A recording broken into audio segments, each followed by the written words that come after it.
आज हम Halliday रेजनेकर frame का चैप्टर नंबर 2 स्टार्ट करने वाले हैं और इस चैप्टर का टाइटल है motion in one dimension.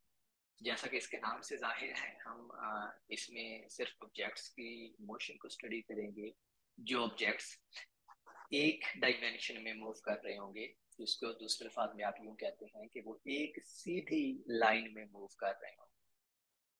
Dimensions या कोऑर्डिनेट एक्सिस का कॉन्सेप्ट आपको अपनी कॉलेज की फिजिक्स से थोड़ा बहुत होगा, मजीद आगे चल के उसको डिस्क्राइब करेंगे, बट आई एम श्योर के at this point you know कि वन डायमेंशन का क्या मतलब है, कि यानी कोई भी ऑब्जेक्ट जब एक सीधी लाइन में मूव करता है तो उसको मोशन इन वन डायमेंशन कहते हैं।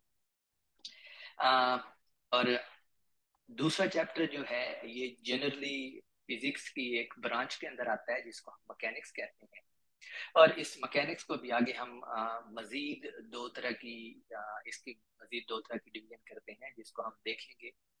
और ये इस चैप्टर का, पूरे दूसरे चैप्टर का एक इंट्रोडक्शन है जिसमें मैं आपको ये बताऊंगा कि हम इस चैप्टर में आगे चल के क्या क्या पढ़ने वाले हैं और ये पहला जो चैप्टर हमने पढ़ा है उससे कैसे रिलेटेड है। तो it's more like putting things in perspective के हमें एक बिगर पिक्चर मिल जाए कि हम आगे चल के क्या करने वाले हैं और जो चीजें हम इसमें पढ़ेंगे वो हम क्यों पढ़ेंगे या दूसरी चीजों से कैसे रिलेट होती हैं। और मैं इनको फर्स्ट चैप्टर में जो हमने चीजें पढ़ी थी जिनमें सबसे इम्पोर्टेंट जो थी वो फिजिकल क्वांटिटीज थी। और मैंने फिजिकल क्वांटिटीज के बारे में आपको बताया था कि ये वो क्वांटिटीज हैं जो हम मेजर कर सकते हैं या फिर जो हमारी लाइफ में डायरेक्टली रिलेटेड हैं, जो हम अपने इर्द गिर्द देखते हैं, वो सारी क्वांटिटीज फिजिकल क्वांटिटीज है। तो चलें इसको हम स्टार्ट करते हैं। और सबसे पहले मैंने आपको बताया कि ये चैप्टर जो है ये फिजिक्स की एक ब्रांच का स्टार्ट भी है जिसको हम मैकेनिक्स कहते हैं।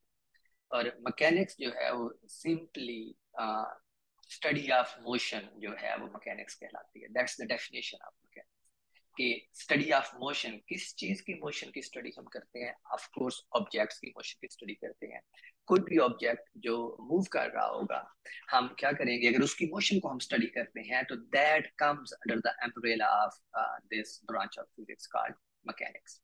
मैकेनिक्स को फर्दर हम दो सब ब्रांचेस में डिवाइड करते हैं, जिनमें से एक को काइनेमैटिक्स और दूसरी को डायनामिक्स कहते हैं।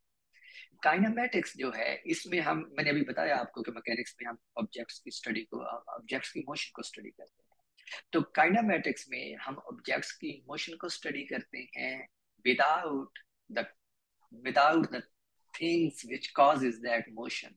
देखिए, जब भी आपके पास कोई ऑब्जेक्ट मूव कर रहा होता है तो उसको कोई ना कोई ऐसी चीज जरूर उसके पीछे कार फरमा होती है जो उस ऑब्जेक्ट को मूव करवा रही है। ठीक है। तो काइनेमैटिक्स जो है इसमें अगर हम सिर्फ ऑब्जेक्ट्स की मोशन को स्टडी करते हैं और इस चीज को स्टडी नहीं करते कि क्या फैक्टर्स हैं जो उस ऑब्जेक्ट को, जो हमारे अंडर स्टडी है, उसको मूव करवा रहे हैं, तो वो जो ऑब्जेक्ट की मोशन की स्टडी है हम कहते हैं कि that comes under the umbrella of kinematics. और इसी तरह जो डायनामिक्स है इसमें हम ऑफ कोर्स ऑब्जेक्ट की मोशन को स्टडी कर रहे होते हैं और साथ में हम ये भी स्टडी कर रहे होते हैं कि अगर ऑब्जेक्ट मूव कर रहा है तो what are the causes behind this motion of the object. तो हम उस ऑब्जेक्ट की मोशन की कॉजेज को भी, वजूहात को भी स्टडी कर रहे होते हैं। That comes under dynamics. ये जो दूसरा चैप्टर है इसमें हम सिर्फ काइनेमैटिक्स को पढ़ेंगे, यानी इसमें हम ये नहीं, इसमें हम ऑब्जेक्ट्स की मोशन को तो स्टडी करेंगे लेकिन ये नहीं देखेंगे कि ऑब्जेक्ट जो है वो मूव क्यों कर रहे हैं। ठीक है, यानी हम डायनामिक्स पार्ट जो है जिसमें हम ऑब्जेक्ट्स की मोशन की कॉजेज को भी देखते हैं, वो इस चैप्टर में हम नहीं देखेंगे। इस चैप्टर में सिर्फ हम ये देखेंगे कि ऑब्जेक्ट्स जो है वो मूव कर रहे हैं तो उसकी मोशन को हम कैसे बयान कर सकते हैं। और अब जरा मैं फर्स्ट चैप्टर से इसको रिलेट कर दूं। फर्स्ट चैप्टर में हमने फिजिकल क्वांटिटीज पढ़ा था और फिजिकल क्वांटिटीज के बारे में मैंने बताया था कि ऐसी क्वांटिटीज हैं जो हमारी रियल लाइफ से रिलेटेड हैं। ठीक है, और जिनकी वजह से, जिनकी हेल्प से या जिनकी सूरत में हम एक्सप्रेस करते हैं अपने रिजल्ट्स को या चीजों को। ठीक है, वो सारी फिजिकल क्वांटिटीज कहलाती है। नाउ इस मैकेनिक्स के अंदर आप हमेशा ही दो तरह की फिजिकल क्वांटिटीज देखेंगे। मींस जब भी आप किसी फिजिकल क्वांटिटी की बात करेंगे तो you should be sure that you are talking about two kinds of physical quantities, right? Those physical quantities can either be vectors or they can be scalars. There can be there's gonna be no physical quantity whose nature is beyond these two categories, like कि ऐसी कोई physical quantity आपकी तरह आप नहीं देखेंगे जो vector या स्केलर से हटके हो। हायर लेवल फिजिक्स में शायद आप देखें कुछ ऐसी क्वांटिटीज, या हो सकता है मैकेनिक्स के आखिर वाले चैप्टर्स में भी हम जाके देखें, लेकिन शुरू वाले चैप्टर्स काइनेमेटिक्स एंड डायनामिक्स में हम जितनी भी फिजिकल क्वांटिटीज देखेंगे उनको ब्रॉडली स्पीकिंग आप दो कैटेगरीज में डिवाइड कर सकते हैं, those are vectors and scalars. और वेक्टर्स और स्केलर्स से आप पहले ही वाकिफ होंगे अपने कॉलेज की फिजिक्स से, I am sure of that, लेकिन हम इनको डिफाइन करेंगे और हम वेक्टर्स की जनरल प्रॉपर्टीज को देखेंगे, वही चीजें रिवाइज करेंगे क्विकली जो आप यकीनन कॉलेज में पढ़ के आए होंगे, यानी वेक्टर एडिशन क्या होती है, वेक्टर के कंपोनेंट्स क्या होते हैं, वेक्टर्स को आप मल्टीप्लाई किस तरह कर सकते हैं, दो वेक्टर्स को सब्ट्रैक्ट कैसे करते हैं, और इस तरह की चीजें। But remember, vectors are still physical quantities, ठीक है। और जब हम किसी वेक्टर की बात करते हैं तो इट मीन्स के हम एक जनरल फॉर्मलिज्म डेवलप कर रहे हैं, ठीक है, जो हर तरह के वेक्टर्स के ऊपर लागू होगा। And this is very important, you need to know this, कि जब मैं कहता हूं कि कोई चीज वेक्टर है तो इसका मतलब होता है कि ये चीज वो सारे रूल्स फॉलो कर रही है, या वो सारे रूल्स फॉलो करेगी जो एक जनरली एक वेक्टर क्वांटिटी फॉलो करती है, ठीक है। अब इसमें कोई डिफरेंशिएशन नहीं है कि वो वेक्टर क्वांटिटी असल में कौन सी फिजिकल क्वांटिटी है, राइट। जैसे मैंने कहा कि फिजिकल क्वांटिटीज दो तरह की होती हैं, वेक्टर्स या स्केलर्स। तो जब भी आप किसी वेक्टर की बात करते हैं तो इट मींस कि आप किसी वेक्टर फिजिकल क्वांटिटी की बात कर रहे हैं। मिसाल के तौर पे अगर आप फोर्स की बात करते हैं तो remember, force is a physical quantity which is also a vector, right. और सिमिलरली अगर आप वेलोसिटी की बात करते हैं तो velocity is a physical quantity which is also a vector, right. अब फोर्स और वेलोसिटी दो डिफरेंट फिजिकल क्वांटिटीज हैं, लेकिन जो चीज इन दोनों को कनेक्ट करती है वो ये है कि ये दोनों वेक्टर फिजिकल क्वांटिटीज हैं। इट मींस कि वो सारे रूल्स जो हम जनरल वेक्टर्स के लिए डेवलप करते हैं, वो फोर्स भी वही रूल्स फॉलो करेगी, वेलोसिटी भी वही रूल फॉलो करेगी, और इसी तरह का आप कोई भी और वेक्टर क्वांटिटी ले लें वो भी वही रूल्स फॉलो करेगी। And this is very important to understand कि जब आपको किसी वेक्टर का कहा जाता है तो that is like you are talking of something general, ठीक है। लेकिन जब आपको फोर्स का कहा जाता है या मोमेंटम की बात की जाती है तो यू शुड नो दैट कि momentum is a physical quantity which is a vector, ठीक है। तो उस मोमेंटम को भी वही रूल्स फॉलो करने होंगे जो वेक्टर्स करते हैं। तो इसलिए हम वेक्टर्स पढ़ते हैं, हम वेक्टर्स को पढ़ेंगे और हम क्या करेंगे, उन वेक्टर्स की कुछ जनरल प्रॉपर्टीज या जनरल कैरेक्टरिस्टिक्स को देखेंगे जो वो फॉलो करते हैं। और हम इनको क्यों पढ़ रहे हैं, क्योंकि हम फिजिकल क्वांटिटीज की सूरत में लॉज को डिस्क्राइब करते हैं, सारे फिजिक्स के लॉज को, या अपने इर्द गिर्द जितना भी हमारे चीजें हो रही हैं। तो अब वो फिजिकल क्वांटिटीज की एक टाइप ऐसी भी है जिनको वेक्टर फिजिकल क्वांटिटीज कहते हैं, and that's why we need to study vectors, because we want to study those vector physical quantities. और जब हम वेक्टर्स को पढ़ चुकेंगे तो इसका मतलब है कि अब हम सारी उन फिजिकल क्वांटिटीज को डिस्क्राइब कर सकते हैं जो वेक्टर फिजिकल क्वांटिटीज हैं। और उन वेक्टर फिजिकल क्वांटिटीज में हम आगे चल के देखेंगे पोजीशन वेक्टर है, वेलोसिटी वेक्टर है, एक्सेलरेशन वेक्टर है, मोमेंटम वेक्टर है, बहुत सारी मिसालें हैं, ठीक है। इनफैक्ट हमारी सारी फिजिक्स या हमारे इर्द गिर्द सारी चीजें जो हैं वो दो तरह की ही क्वांटिटीज पे मुश्तमिल है, स्केलर फिजिकल क्वांटिटीज और वेक्टर फिजिकल क्वांटिटीज। तो इस चैप्टर में हम स्पेसिफिकली कुछ बेसिक कॉन्सेप्ट्स डेवलप करेंगे, कुछ फंडामेंटल फिजिकल क्वांटिटीज की को लेके, कुछ फंडामेंटल वेक्टर फिजिकल क्वांटिटीज को लेके। और वो फिजिकल क्वांटिटीज जो हैं उनमें जो बुनियादी हैं वो है पोजीशन, वेलोसिटी और एक्सेलरेशन, ठीक है। आप एक्सेलरेशन से हायर भी डिफाइन कर सकते हैं, और जब मैं डिफाइन करूंगा तो आई विल एक्सप्लेन कि क्यों हम एक्सेलरेशन तक ही रुक जाते हैं। इनफैक्ट द रीजन बीइंग कि अगर आपके पास किसी ऑब्जेक्ट की पोजीशन हो किसी एक टाइम के ऊपर, उसकी वेलोसिटी हो, तो आप उस ऑब्जेक्ट की सारी हिस्ट्री को बयान कर सकते हैं। What it means by the history of the object, it means कि अगर आपके पास किसी एक पॉइंट पे उसकी पोजीशन और वेलोसिटी मालूम है, उसके बारे में इंफॉर्मेशन मौजूद है, तो आप ये बता सकते हैं कि पास्ट में किसी पॉइंट पे ये ऑब्जेक्ट किस तरह की मोशन परफॉर्म कर रहा था, और आप ये बता सकते हैं कि फ्यूचर में ये ऑब्जेक्ट किसी पॉइंट के ऊपर किस तरह की मोशन परफॉर्म करेगा, ठीक है। और वो जो मोशन परफॉर्म करते हैं ऑफ कोर्स उसी मोशन को हम क्या कहते हैं, kinematics of the object. So it is all being in perspective now कि सारी की सारी चीजें कैसे रिलेटेड हैं इस चैप्टर के नाम से और ये सब कुछ. एनीवे तो इस चैप्टर में हमसे ऑब्जेक्ट्स की जिस काइनेमेटिक्स की बात करेंगे वो वन डायमेंशनल होगी, जैसा कि उसके नाम से जाहिर है. और फर्दर हम इसमें एक और चीज लेंगे कि जो ऑब्जेक्ट्स मूव करते हैं वो कांस्टेंट एक्सेलरेशन के साथ मूव करते हैं. और उसकी रीजन ये है कि वो मैथमेटिकल फॉर्मलिज्म जिसको अगेन आई एम श्योर आप जानते हैं, जिसे आप न्यूटन्स इक्वेशंस ऑफ मोशन कहते हैं, वो Newton's equations of motion are valid only when objects are moving with constant acceleration. ठीक है. तो लाइक अभी हम ये पढ़ेंगे कि अगर ऑब्जेक्ट कांस्टेंट एक्सेलरेशन के साथ मूव कर रहे हो तो फिर हम उनकी मोशन को कैसे डिस्क्राइब कर सकते हैं. आगे चल के हम वेरिएबल एक्सेलरेशन को भी इंक्लूड कर लेंगे. ठीक है.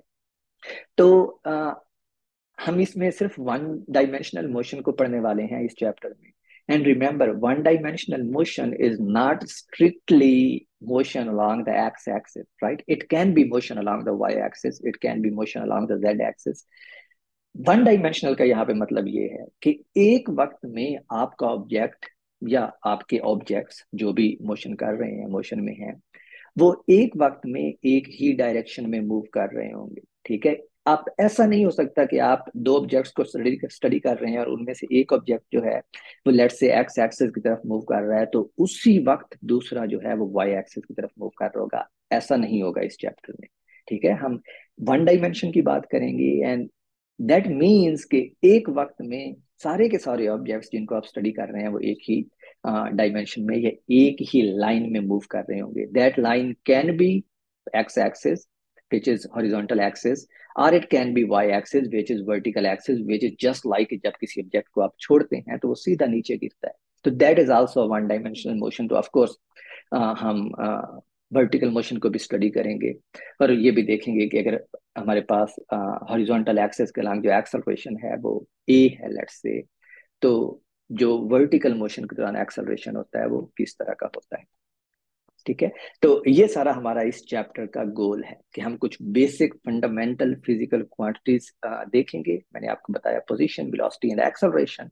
और फिर हम उन इन तीन क्वांटिटीज को यूज करके पूरी की पूरी जो मैकेनिक्स है ऑब्जेक्ट्स की मोशन की वो डेवलप करेंगे कि कौन सी मैथमेटिकल इक्वेशंस हैं जो उनकी मोशन को बयान करती हैं.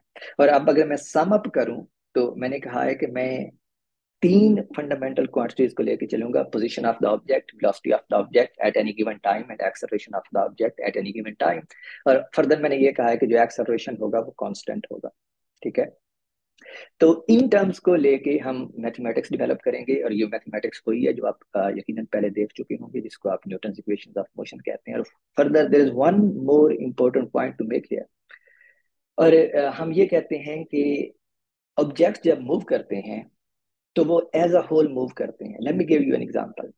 जब सड़क के ऊपर एक बस मूव कर रही होती है तो उस बस का एक एक पॉइंट जो है वो उसी वेलोसिटी के साथ मूव कर रहा होता है जिस वेलोसिटी के साथ वो बस एज अ होल मूव कर रही होती है. मैंने ये डायग्राम यहाँ पे दिखाई हुई है नीचे कि फर्ज करें कि ये आपकी बस है. ठीक है. इसमें मैंने तीन पॉइंट्स दिखाए हैं, ग्रीन, पिंक और व्हाइट में. और मैंने तीनों की जो स्पीड है वो v ही दिखाई है. This is exactly what I means by a particle. जब आप ऑब्जेक्ट की मोशन को एज अ होल स्टडी करते हैं और जो इस चैप्टर में हम कंसीडर करने वाले हैं, तो यहाँ से हम ये कहते हैं कि पार्टिकल मूव कर रहा है. ठीक है. तो पार्टिकल के ऊपर जो कंडीशन है वो ये है कि वो पार्टिकल आप एक इलेक्ट्रॉन दे सकते हैं सिंगल, जो कि आपको पता है कि एक छोटा सा पार्टिकल है, जबकि या फिर आप एक बस ले सकते हैं जो इलेक्ट्रॉन जैसे अरबों खरबों पार्टिकल से बनी है. लेकिन जो हमारी इक्वेशंस ऑफ मोशंस हैं वो डिफरेंशिएट नहीं करेंगी बिटवीन एन इलेक्ट्रॉन एंड अ बस. राइट. व्हाट इट मींस कि वो डिफरेंशिएट नहीं करेंगी, इट मींस के वही इक्वेशंस जो आप एक इलेक्ट्रॉन्स की मोशन को स्टडी करने के लिए यूज करेंगे वही इक्वेशंस आप एक एक्सटेंडेड ऑब्जेक्ट जैसे बस है उसकी मोशन को स्टडी करने के लिए यूज करेंगे. And the reason why we do this is this कि बस के अंदर हर पार्टिकल जो है, अगर बस हम ये सपोज कर लें कि पार्टिकल से मिलकर बनी हुई है, तो हर पार्टिकल जो है वो सेम स्पीड से मूव कर रहा है in the same direction. Right. तो इस कंडीशन के अंदर हम बस को एज अ होल एक पार्टिकल ट्रीट कर सकते हैं. ठीक है। Same is the case with a wheel of a bicycle. जब एक साइकिल का पहिया है, अगर वो घूम रहा है जैसे बिल्कुल साइकिल चलता है, that's actually a very good example. जब साइकिल चल रहा होता है तो उसका पहिया घूम रहा होता है, तो हम कल 8वें चैप्टर में चल के पढ़ेंगे कि उस पहिए के ऊपर अगर आप मुख्तलिफ पॉइंट्स लें तो हर पॉइंट के ऊपर जो ऑब्जेक्ट की, हर पॉइंट के ऊपर किसी भी पार्टिकल की जो स्पीड होती है वो मुख्तलिफ होती है। तो एक घूमते हुए पहिए को आप एक पार्टिकल कंसीडर नहीं कर सकते और उसके ऊपर ये इक्वेशन नहीं लगा सकते जो हम इस चैप्टर में डेवलप करेंगे। लेकिन अगर आप एक पहिए को आप खींच रहे हो सिंपली, यानी वो रोड के ऊपर स्लाइड कर रहा हो, तो जब आप उसको स्लाइड करवाएंगे तो उसका मतलब है, let me actually draw a diagram, need a new page and I need a diagram. Okay, तो फर्ज करें कि ये रोड है, डू दिस। ओके, फर्ज करें कि ये रोड है और इसके ऊपर एक पहिया है।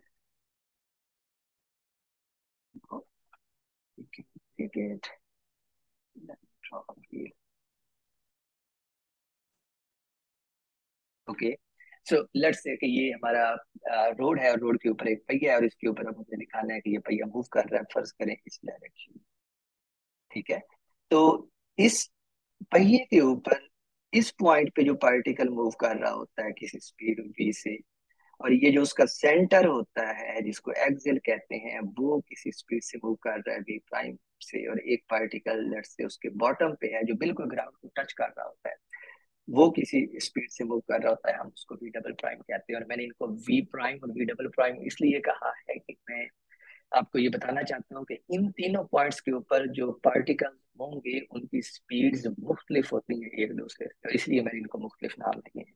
ठीक है, ये चीजें हम 8वें चैप्टर में पढ़ेंगे। तो अगर ये पहिया घूम रहा है, ठीक है, अगर ये पहिया घूम रहा है यानी रिवॉल्व कर रहा है, रोटेट कर रहा है, बिल्कुल जैसे साइकिल चलती है, तो इनके ऊपर, इस सिचुएशन के ऊपर हम वो इक्वेशंस नहीं यूज कर पाएंगे जो हम इस चैप्टर में डेवलप कर रहे हैं। ठीक है, तो अब कंडीशन क्या बनी एक पार्टिकल की, या फिर वो इक्वेशंस यूज करने की जो हम इस इक्वेशन इस चैप्टर में डिराइव करेंगे, वो ये कि ऑब्जेक्ट, पूरे का पूरा ऑब्जेक्ट एक सिंगल स्पीड के साथ मूव कर रहा होना चाहिए। ठीक है, और उसकी मैंने मिसाल दी इलेक्ट्रॉन की और वो बस की, आप उसको बॉक्स ले लें जिसको आप खींच रहे हैं। लेकिन अगर आप एक पहिया लेते हैं जो घूम रहा है, तो पहिए के ऊपर हम ये इक्वेशन यूज नहीं कर पाएंगे, क्योंकि पहिए के ऊपर मुख्तलिफ पॉइंट्स के ऊपर जो स्पीड होती है वो मुख्तलिफ होती है। तो इसके लिए हमें नई मैथमेटिक्स, नई इक्वेशंस ड्राइव करनी पड़ेंगी जो हम 8वें चैप्टर में करेंगे। ठीक है, तो अब हम इस चैप्टर को स्टार्ट कर सकते हैं और अब आपको आइडिया हो गया होगा कि हम क्या करने वाले हैं इस चैप्टर में। और फिर हम इसको एंड पे सम अप भी करेंगे, जिसमें हम देखेंगे कि हमने क्या कर लिया है, और फिर अगेन उनको चीजों को, जो हमने चीजें समझी होंगी, उनको पर्सपेक्टिव में पुट करेंगे। पर्सपेक्टिव में पुट करने का मतलब है कि उनकी वाइडर अंडरस्टैंडिंग बनाएंगे कि ये हमारी, जहाँ हमने चैप्टर स्टार्ट किया और जब हम चैप्टर खत्म कर लिया, तो अब हमारी अंडरस्टैंडिंग क्या फर्क आया है उन चीजों के लिए।